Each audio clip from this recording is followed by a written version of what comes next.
వెంకటేశ్వర స్వామి చూడాలి ఇక ఈ పాపానికి ఎవరిది పాపం ఎవరిది పుణ్యం అని.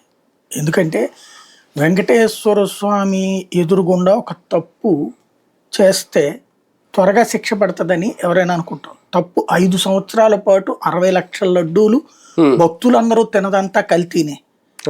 పామాయిల్ వాసన ఎట్లుంటుందో తెలియనంతటి దరిద్రంగా మనం ఉన్నామా నాకు అర్థం కాలేదు. పామాయిల్ మామూలుగా మనం ఒక టిఫిన్ కొనుక్కుంటే దాంట్లో గనక వేస్తారు దోశల్లో ఒకటిట్లో ఒక్కోసారి, అది చల్లబడింది తినగానే మనకి తెలిసిపోతుంది ఆ కంపు కంపు. మామూలు నూనెకి దానికి ఆ వేడి వేడి మీద తినేస్తే తెలియదు కానీ ఆ వేడి చల్లారు. కానీ ఈ లడ్డూలు ఏంటి వేడికి సంబంధించినటువంటి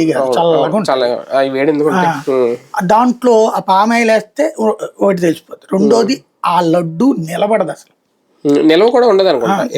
నిల్వ ఉండదు, నిలబడదు కూడా, ముద్ద నిలబడదు, విడిపోతుంది. ఇది సహజంగా వంటలకు తెలిస్తే లేకపోతే ఇంకోటైనా సరే.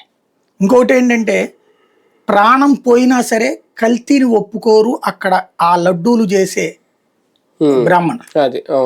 వాళ్ళు ఇట్లా వాసన చూస్తాడు అందులో ఆయన, ఇలా ఇంత దూరం పెట్టుకుని చూడగానే దాంట్లో ఉన్న తేడా అని తెలియగానే అనేస్తారు.